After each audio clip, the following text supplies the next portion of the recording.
এই জায়গায় দুইটা হাট হলে দুটো সমস্যা হবেই। এটা হইলো পারমিশন প্রাপ্য আর এটা হইলো অপারমিশন প্রাপ্য। ওইটার মধ্যে জমলে আমরা সবচেয়ে ভালো হয়, নিরাপত্তায় থাকবো আমরা। ওটার মধ্যে তো কোনো নিরাপত্তা নাই। গরু টানাটানি করে তারা নামাইতেছে, এটা আমরা দেখছি। যেটা বৈধ আমরা সেটাই চাই। আমরা তো এইটা ভাবে আমরা এই বাজার জমতে থেকে আমরা এটা করতেছি। এই বাজার করতেছি আমি আজকে 3 বছর ধরে। আমরা কোন হাটে যাবো, ব্যাপারী যারা কিনবো তারা কোন জায়গায় দৌড় পারবো, কি করবো। আর এটা তো মনে করেন যারা সরকারি ডাইকে আনছে এটা নিরাপত্তা আছে, আর ওরা বেসরকারি এটা নিরাপত্তা নাই। টাকা পয়সা এদিক সেদিক নিয়ে যাবো ওটা তো নিরাপত্তা নাই। মানে আমরা সিরাজনগর করি এই দেশে কিনা না বেশি, আমাকে নিরাপত্তা দেয়। এই কারণে আমরা এই কারণে গরু নিয়ে আসছি, আজকে অন্যটা গরু নিয়ে আসছি।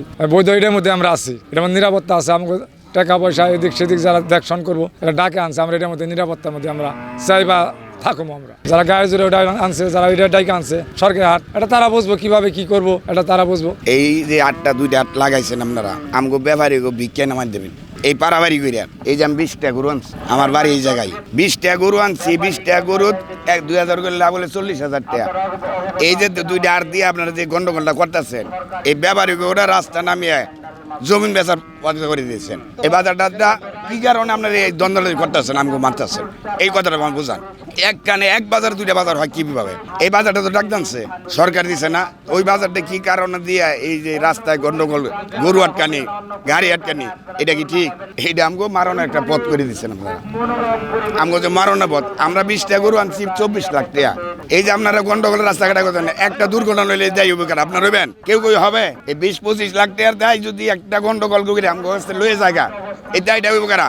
আমরা চাই সুস্থভাবে এই হাটটাই থাক, এই হাটটাই চলুক, একটা হাট চলুক। একটা হাটে গন্ডগোল হলে আমরা ইজাদার ধরে আর আমার 2 লাখ টাকা লয়ে গেছে গা। একটা গরু গন্ডগোল হলে এই 2টা হাটের মধ্যে যে গরু টানানি করে বেচতেছে, আপনারা হইচুলা করতেছেন, এই দায়ভারটা কেরা হবে? আমি 20টা গরু আনছি 24 লাখ টাকা, আমার বাড়ির পুরারি। আমি 15 বছর ধরে হাট করি, এটা 15 বছর ধরে হাট করি। এই যে আপনারা গন্ডগোল করতেছেন, ওই রাস্তায় গাড়ি ব্যারিকেড দিচ্ছে, নামাও, এই নাট করো। এই যে 20-25টা গরু লই একজন মানুষ যদি আসে, ওই ব্যারিকেড টাকা লইবো না? আপনাকে গন্ডগোল করবো না, আপনারা মারামারি ফিরবো? আপনারা তো মারামারি করে যাবেন বাড়ি, ব্যাপারে যাবে গরু বাছুর এটা বলেন, কে কোথায় যাইবো? আমরা দেশের বলে দৌড় গরু চলে গেলাম, বিদেশ যারা গরু আইছে লইয়া তারা যাবো কই? বৈধভাবে টেন্ডার জমা দিয়ে আমি এই বছর ডাক দিছি, লোকে 81 লক্ষ টাকা ডাক দিছি। ডাকার পরে আমি বৈধভাবে টেন্ডার পাইছি। টেন্ডার পাওয়ার পরে আমাকে হাট বুঝাই দিছে। আমি 81 লক্ষ টাকার মধ্যে ব্যাট ট্যাক্স আমি 1,05,30,000 টাকা আমি সরকারের কোষাগারে জমা দিছি।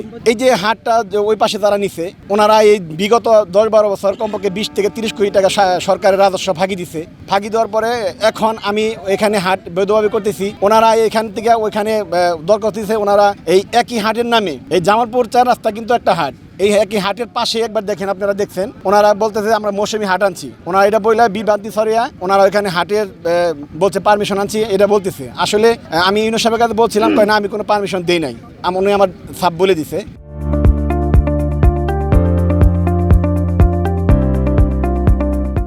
ওনারা ওইখানে দেখেন গরু উঠাইছে, ছাগলের করার জন্য ব্যবস্থা করছে, গরু হাট বসানোর জন্য পাইতারি করতেছে। ব্যাপারী তো জোর করে নামিয়ে গরু উঠাইছে এখানে। এখন প্রশাসন যদি আমাকে হেল্প না করে, তাহলে তো আমি অনেক বড় ক্ষতিগ্রস্ত হয়ে যাব। আমাদের এই হাট ঈদ উপলক্ষে এটা মৌসুমি হাট, ঈদের দিন সকাল পর্যন্ত চলবে। এটার হাসিল হইলো আপনার গরু 1,000 টাকা, 70,000-এর নিচে হইলো 500 টাকা, আর খাসি হইলো 300 টাকা। অবশ্যই অনুমোদন ছাড়া তো এত টাকা আমরা ইনভেস্ট করি না। ইউনো অফিস, তারপর ডিসি অফিস, মন্ত্রণালয় পর্যন্ত আমরা আলোচনা করে ওইখান থেকেই করে আনছি। আমরা গায়ের জোরে করতেছি কি না, এটা আপনারা ওনারাই দেখতেছেন। আমাদের এখান থেকে গরুগুলো নিয়ে যেতেছে, আমরা কিন্তু একটা লোকও জানি। এটা দোয়ানিপাড়া, আর ওইটা ইজারা হয়েছে, ওইটা জামালপুর 4 রাস্তা হাট। এটা দোয়ানিপাড়ার নামে এই হাট ইজারা হয়েছে, দোয়ানি চালা। এটা তো ওরা হইলো জোর করে মানুষের জমি জোর করে, যারা প্লট বিক্রি করছে, সুজন সিটিতে প্লট নিচে একজনের 4%, 5%, তাদের জমিটা জোর করে ওরা ওইখানে হাট বসাইছে। মূলত এই হাটে, জামালপুর 4 রাস্তা হাটে কোনো সরকারি সম্পত্তি নেই। আমরা 264 জন একটা সমিতির মাধ্যমে এই হাটটা প্রথম শুরু করি। শুরু করার পরে ইউনো সাহেব বলে, সরকার বলে যে একটা জমির উপরে এটা ডাক না হইলে হাট তো দেওয়া যায় না। পরে আমাদের নিজস্ব টাকা দিয়ে, 264 জনের নিজস্ব টাকা দিয়ে আমরা 12.5% জমি ক্রয় করে সরকারের দিয়ে ওই 12.5%-র উপরে আমরা সবসময় ডাক আনতাম। গত 12 বছর আমরা এইভাবে হাটটা করছি।